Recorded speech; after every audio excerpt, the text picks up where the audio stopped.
Hello friends, मैं हूं निशांत। हमारे यूट्यूब चैनल फैक्ट जोन में आपका स्वागत है। आज हम इस वीडियो में जानेंगे हैदराबाद का इतिहास। तो चलिए शुरू करते हैं। हैदराबाद, जिसे सिटी ऑफ पर्ल्स यानी मोतियों के शहर के नाम से भी जाना जाता है। हैदराबाद भारत के तेलंगाना राज्य और आंध्र प्रदेश राज्य की राजधानी है। यह शहर दक्कन के पठार पर स्थित है। हैदराबाद कृत्रिम झीलों के आसपास पहाड़ी इलाकों पर स्थित है। हैदराबाद शहर की आबादी 6.9 मिलियन है। यह भारत का चौथा सबसे अधिक आबादी वाला शहर है और छठा सबसे अधिक आबादी वाला शहरी समूह। 74 बिलियन अमेरिकी डॉलर के उत्पादन के साथ हैदराबाद भारत के समग्र सकल उत्पाद में 5वां सबसे बड़ा योगदान करता है। तो चलिए अब हैदराबाद का इतिहास जानते हैं। एंड्रयू पीटरसन इस्लाम के एक विद्वान, जिनका कहना है कि शहर को मूल रूप से बागनगर कहा जाता था, और एक लोकप्रिय सिद्धांत यह बताता है कि शहर के संस्थापक गोलकुंडा सल्तनत के मोहम्मद कुली कुतुब शाह ने शहर का नाम भागमती के नाम पर रखा था, जो कि एक स्थानीय नाचने वाली लड़की थी, जिससे मोहम्मद कुली को प्यार हो गया था। फिर इसके बाद उसने इस्लाम धर्म अपना लिया और हैदर महल में रानी का स्थान धारण किया। उनके सम्मान में शहर का नाम हैदराबाद रखा गया। बर्थ प्लेस नेमिस के ऑक्सफोर्ड कंसिस डिक्शनरी के लेखक जॉन एवर्ट हीथ के अनुसार हैदराबाद का अर्थ हैदरों का शहर है। Early and medieval history. शहर के पास खुदाई करने वाले पुरातत्व विभाग यानी आर्कियोलॉजिस्ट ने लौ युग के स्थलों या फिर कहें तो लोहे से बनी जगहों का पता लगाया, जो 500 ईसा पूर्व से हो सकती हैं। हैदराबाद और उसके आसपास के क्षेत्रों पर 624 से 1075 शताब्दी तक चालुक्य वंश का शासन रहा था। 11वीं शताब्दी में चालुक्य साम्राज्य 4 भागों में बट गया। गोलकुंडा सन 1158 में काकतीय राजवंश के कब्जे में आ गया, जिसकी शक्ति की सीट हैदराबाद के उत्तर पूर्व में वारंगल थी। सन 1310 में दिल्ली के सुल्तान अलाउद्दीन खिलजी द्वारा अपनी हार के बाद काकतीय राजवंश एक जागीरदार परिवार के रूप में सिमट गया। इसके बाद सन 1321 में अलाउद्दीन खिलजी ने कोहिनूर हीरे को, जिसके बारे में कहा जाता है कि यह गोलकुंडा की कुल्लू माइन से निकाला गया था, दिल्ली के सुल्तान मोहम्मद बिन तुगलक को उपहार के रूप में दिया था। सन 1333 में सुल्तान ने वारंगल को अपने अधीन कर लिया और अपनी राजधानी के रूप में घोषित किया। सन 1347 में अलाउद्दीन बहमन शाह ने मोहम्मद बिन तुगलक को हराकर वारंगल को अपने कब्जे में कर लिया। बहमनी सुल्तानों ने सन 1518 तक इस क्षेत्र पर शासन किया। फिर सन 1530 में गोलकुंडा के गवर्नर सुल्तान कुली ने बहमनी सल्तनत के खिलाफ विद्रोह किया और सन 1581 में कुतुब शाही वंश की स्थापना की। उसने गोलकुंडा की मिट्टी के किले का पुनर्निर्माण किया और शहर का नाम मोहम्मद नगर सुल्तान मोहम्मद कुली कुतुब शाह रखा। इसके कुछ वर्षों बाद मुशी के तट पर हैदराबाद की स्थापना की। सन 1591 में गोलकुंडा में पानी की कमी से बचने के लिए उन्होंने चार मीनार और मक्का मस्जिद शहर में बनवाया। 21 सितंबर 1687 को गोलकुंडा सल्तनत मुगल सम्राट औरंगजेब के शासन में आया था। गोलकुंडा फोर्ट बी की लंबी घेराबंदी के कारण हैदराबाद का नाम बदलकर दारुल जिहाद यानी युद्ध का घर कर दिया गया।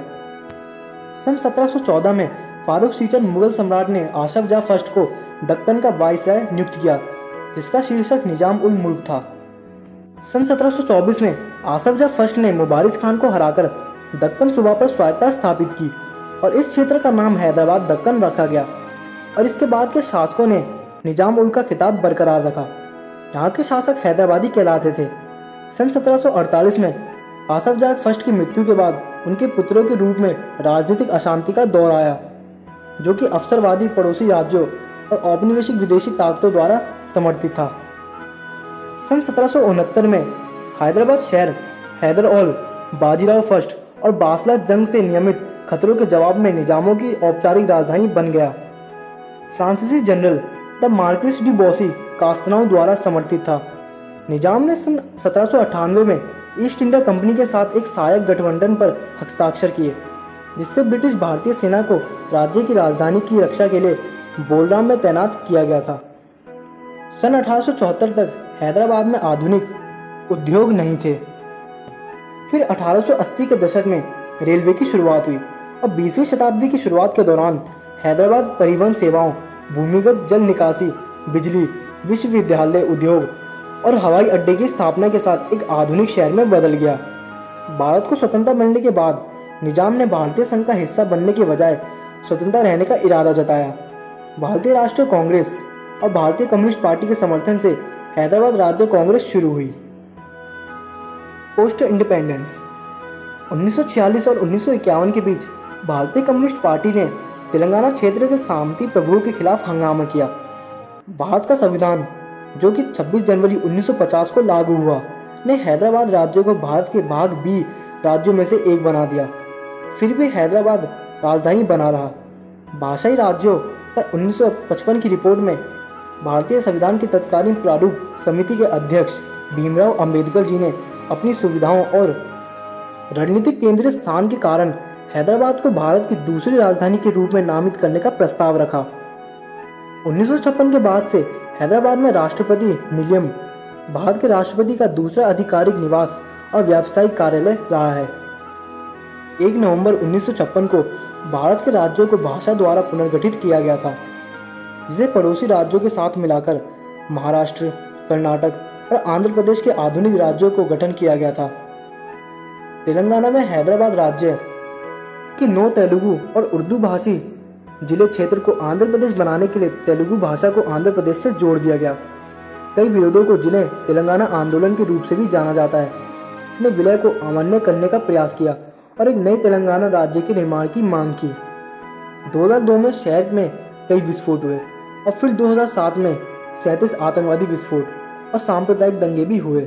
इसके बाद जुलाई 2013 को भारत सरकार ने घोषणा की कि आंध्र प्रदेश को एक नए तेलंगाना राज्य बनाने के लिए विभाजित किया जाएगा और ये भी कहा कि हैदराबाद शहर तेलंगाना की राजधानी भी रहेगा, जबकि हैदराबाद आंध्र प्रदेश की राजधानी भी रहेगा। 3 अक्टूबर 2013 को केंद्रीय मंत्रिमंडल ने प्रस्ताव को मंजूरी दी और फरवरी 2014 में संसद के दोनों सदनों ने तेलंगाना विधेयक पारित किया। आखिर में भारत के राष्ट्रपति के आश्वासन के बाद तेलंगाना राज्य का गठन 2 जून 2014 को किया। तो दोस्तों, आपको हैदराबाद का इतिहास जानकर कैसा लगा, मुझे कमेंट में ज़रूर बताना। अगर आपको ये वीडियो अच्छा लगा हो तो लाइक करें, शेयर करें और सब्सक्राइब तो ज़रूर ही करें और साथ ही बेल आइकन को भी ऑन करना ना भूलें।